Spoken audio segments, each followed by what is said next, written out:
సలార్ కంటే మున్నానే చాలా ఇష్టం. Hello everyone, welcome back to our channel cinematic world and this is Shiva. మన న్యూ సిరీస్లో రీసెంట్గా బాలు అండ్ అశోక్ సినిమాల flash back and interesting facts గురించి మాట్లాడుకున్నాం కదా. ఇవాళ ప్రభాస్ నటించిన స్టైలిష్ మూవీ మున్నా గురించి తెలియని facts, box office result and interesting aspects గురించి మాట్లాడుకుందాం. మరి జర మన ఛానల్లో కంటెంట్ నచ్చితే లైక్, షేర్ అండ్ సబ్స్క్రైబ్ చేసుకోండి ప్లీజ్. మున్నా ప్రభాస్ అన్న ఫిల్మోగ్రఫీలో without any doubt best stylish flick అంటే మున్నానే. ఏక్సేక్ ఉంటాడు. ఆ హెయిర్ స్టైల్ కానీ, డ్రెస్సింగ్ సెన్స్ కానీ, ఆ ప్రెజెన్స్ కానీ. వంశీ పైడిపల్లి డెబ్యూ ఫిలిం, మొదటి సినిమా అయినా మంచి ఎలిమెంట్స్ టచ్ చేశాడు. హరీష్ జయరాజ్ తెలుగులో కంపోజ్ చేసిన వాటిల్లో best background score and one of the best album. భారీ హైప్, బ్రిలియంట్ టెక్నికల్ వర్క్. ఇన్నున్నా ఎందుకు సరిగా ఆడలేదు? ప్రభాస్ అండ్ వంశీ పైడిపల్లి కాలేజ్ నుండి ఫ్రెండ్స్ అండ్ తన first film Eeshwar and also వర్షంకి కూడా వర్క్ చేశాడు. అయితే యోగి సినిమా అవుతున్న టైంలో దిల్ రాజుకి కొన్ని కథలు చెప్పాడు వంశీ. యాక్చువల్గా భద్ర సినిమా స్క్రిప్ట్లో కొన్ని చేంజెస్ చేయడంతో దిల్ రాజు గారు కొత్త స్క్రిప్ట్ తయారు చేయ నీకు ఆ టాలెంట్ ఉందని చెప్పేసరికి మున్నా కథతో వచ్చాడు. దిల్ రాజు కథ విని ఫుల్ ఖుష్. గ్రాండ్యూర్గా తీద్దాం, కామెడీని కూడా బ్లెండ్ చేయని చెప్పాడు. ప్రభాస్ని హీరో అనుకున్నారు. యాక్చువల్గా ఆర్య అండ్ భద్ర సినిమాలు కూడా ముందు ప్రభాస్కే చెప్పారు. బట్ అవి పెండింగ్లో పెట్టేసరికి అల్లు అర్జున్ అండ్ రవితేజ దగ్గరికి వెళ్ళాయి. సో ఈ కథ ప్రభాస్ బాడీ లాంగ్వేజ్కి, కట్అవుట్కి బాగా సెట్ అవుతుందని వంశీ ప్రభాస్కి బౌండెడ్ స్క్రిప్ట్తో పాటు 2.5 hours కథ చెప్పాడు.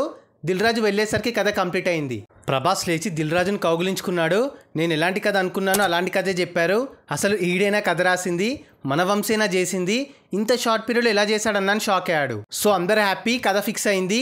హీరోయిన్గా అప్పుడు ఫుల్ ఫామ్లో ఉన్న ఇలియానాని తీసుకున్నారు.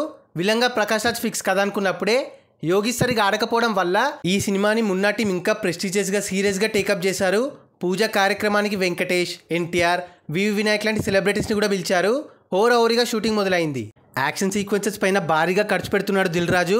పైగా విజువల్గా మస్తుంటుంది సినిమా.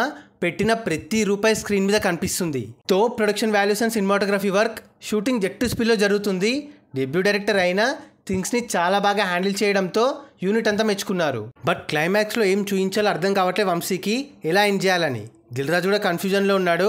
టీం ముందు డిఫరెంట్గా ట్రై చేద్దాం అనుకున్నా, తర్వాత ట్విస్ట్ రివీల్ చేసి ఫైట్తోనే కానిచ్చేశారు. షూటింగ్ పూర్తయింది. దాదాపు 4 నెలలు చేశారు. టెక్నికల్ విషయంలో ఏం మాత్రం తగ్గలేదు దిల్ రాజు అండ్ తన టీం. సో ఆడియో లాంచ్ ఈవెంట్ని కూడా గ్రాండ్గా ప్లాన్ చేసి అల్లు అర్జున్ గెస్ట్గా పిలిచారు. అల్లు అర్జున్ స్పీచ్ అండ్ గ్రేస్తో హైప్, ఎక్స్పెక్టేషన్స్ ఇంకాస్త పెరిగాయి. భారీగా ప్రమోషన్స్ చేశారు. సాంగ్స్ అని బంపర్ హిట్. మనసా నువ్వు ఉండే చోటే చెప్పమ్మా ఇన్స్టెంట్ చార్ట్ బస్టర్. కొంచెం బగబగం అంటే సాంగ్స్ కూడా బాగా హిట్ అయ్యాయి. ఇక 2007 May 2కి గ్రాండ్గా రిలీజ్ చేశారు. ఫ్యాన్స్ మస్త్ అల్చల్తో మెయిన్ థియేటర్స్లో ఫ్లెక్సీలతో, సెలబ్రేషన్స్తో రచ్చ చేశారు. ఇక టాక్ విషయానికి వస్తే ప్రభాస్ చాలా కొత్తగా ఉన్నాడు. స్టైలిష్గా ప్యాక్ చేశారు. ప్రభాస్కి, ప్రకాష్ రాజ్కి సీన్స్ అద్దిరిపోయాయి. ఈ రోజు నుంచి వీడు నా కొడుకు అన్ను అనుకునేలా నేనే పని చేయను. నా కొడక అనుకునేలా చేస్తా, వస్తా. యాక్షన్ బాగుంది, బట్ సెకండ్ హాఫ్లో నెక్స్ట్ ఏమవుతుందో అర్థమైపోతుంది. ఎక్స్పీరియన్స్ కాస్త డౌన్ అయిందని. ఇదిలా ఉండగా దిల్ రాజు మార్నింగ్ తన ఫ్రెండ్స్ అందరికీ షో వేసి వాళ్ళతో పాటు రెస్పాన్స్ చూసొచ్చాడు. అక్కడ ప్రభాస్ వాళ్ళ ఫ్రెండ్స్ షో అవ్వగానే అందరూ ప్రభాస్ని ఎత్తేస్తున్నారు. వాళ్ళకి బాగా నచ్చింది. అండ్ వెంటనే దిల్ రాజు వచ్చి సారీ ప్రభాస్, నీకు హిట్ ఇవ్వలేకపోయా అన్నాడు. అక్కడ ప్రభాస్తో పాటు అందరు షాక్. అదేంటన్న అలా అంటావు, రెస్పాన్స్ అదిరిపోయిందిగా అంటే, లేదు నేను చెప్తున్నా కదా ఇది యావరేజ్ సినిమా, ఏదైనా మ్యాజిక్ జరిగితే తప్ప ఆడదు అన్నాడు. ప్రభాస్ అన్న పర్లేదు చూద్దాంలే అన్నాడు. టాక్ అటు పాజిటివ్గా ఇటు నెగిటివ్గా కూడా స్ప్రెడ్ అయింది. సో ఓవరాల్గా మిక్స్డ్ టాక్ వచ్చింది. ఫ్యామిలీ ఆడియన్స్కి అంతగా ఎక్కలే, కానీ యూత్లో మంచి రెస్పాన్స్ ఉండే. పైగా వెంకీ మామాస్ క్లాసిక్ ఆడవారి మాటలకు అర్థాలు వేరులే సినిమా April 27న అంటే 4 days బ్యాకే రిలీజ్ అయింది. టాక్ బీభత్సంగా రావడం కూడా మున్నాను ఎఫెక్ట్ చేసింది. ఫ్యామిలీ ఆడియన్స్ అంతా అటు తిరగడంతో లాంగ్ రన్లో మున్నా 15 కోట్ల బ్రేక్ ఈవెన్ టార్గెట్కి 12 కోట్ల వరకు షేర్ కలెక్ట్ చేసి ఓవరాల్గా యావరేజ్ వర్డిక్ని సొంతం చేసుకుంది. మున్నా సినిమా యావరేజ్గా ఆడినా, క్లాష్ ఉన్నా కూడా అప్పుడు 133 సెంటర్స్లో 50 రోజులు అండ్ 9 సెంటర్స్లో 100 రోజులు ఆడి రెబల్ స్టార్ రేంజ్ని చూపించింది. మున్నాలో కొన్ని ఫ్లాస్ ఉన్నాయి, లైక్ ప్రిడిక్టబుల్గా వెళ్ళడం, సెకండ్ హాఫ్లో స్ట్రాంగ్ ఎలివేషన్స్ పడకపోవడం అండ్ క్లైమాక్స్. ఇది వంశీ పైడిపల్లి కూడా ఒప్పుకున్నాడు. కొంచెం ఓవర్ ద టాప్గా తీసా, క్లైమాక్స్ దెబ్బ పడిందని. అయినా కానీ సినిమా రిలీజ్ అయిన కొన్నేళ్లకి కల్టీ స్టేటస్ని సంపాదించుకుంది. అందరూ టీవీలో చూసి ఆ సాంగ్స్ పదే విని బాగా ఎంజాయ్ చేసేవాళ్ళు. ఎలివేషన్స్కి, ఆ బీజిఎంకి ఇప్పటికీ గూస్ బంప్స్ వస్తాయి. ఇన్ఫ్యాక్ట్ కొందరికి, నాతో సహా, సలార్ కంటే మున్నానే ఇష్టం. నేను చిన్నప్పటి క్రేజీ ఎక్స్పీరియన్స్ వీడియోలో కూడా చెప్పా. మున్నా సినిమా క్యాసెట్లో చూసి క్యాసెట్ కూడా అరిపోయిందని. 2 కాళ్ళు, 2 చేతులు, 2 కళ్ళు, 1 ముక్కు, 1 నోరు, 1 శరీరం మీద తలకాయ ఉన్నోడికి పుట్టినోడు నువ్వు. వాడి పేరు కాక అయ్యింది. కా కా ఏం పీకితాడు వాడు.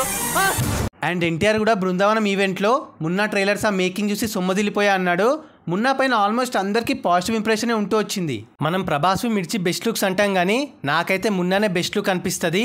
కొంచెం కేర్ తీసుకొని తీసుంటే ప్రభాస్ అన్న ఫిల్మోగ్రఫీలోనే బెస్ట్ టాప్ 5లో ఉండేది. ఆ హైప్కి, ఆ మేకింగ్కి, ఆ యాక్షన్ స్టఫ్కి మీరేమంటారు? అండ్ నెక్స్ట్ ఈ సిరీస్లో ఏ సినిమా ఫ్లాష్ బ్యాక్ ఫ్యాక్ట్స్ కావాలో కింద చెప్పండి. సో అది గైస్ మ్యాటర్. మున్నా సినిమా interesting facts, flashback and box office result response. మరి ఈ వీడియో పైన మీ ఒపీనియన్ని కింద కమెంట్ చేసేసి మున్నాలో మీ ఫేవరెట్ సీన్ని మెన్షన్ చేసేయండి. అండ్ గైస్ కింద కమెంట్ అండ్ డిస్క్రిప్షన్లో మన ఇన్స్టా పేజ్ లింక్ ఉంది. ఫాలో అవ్వడం మాత్రం మర్చిపోవద్దు ప్లీజ్. మీకోసం అన్స్టాపబుల్ స్టఫ్ అక్కడ. అండ్ ఈ వీడియో నచ్చేస్తే please like, share and subscribe చేసుకోవడం మాత్రం మర్చిపోవద్దు. అండ్ ఇంకో మంచి ఇంట్రెస్టింగ్ వీడియోతో మళ్ళీ కలుస్తాం. Until then take care, bye. Signing off team Cinematic world.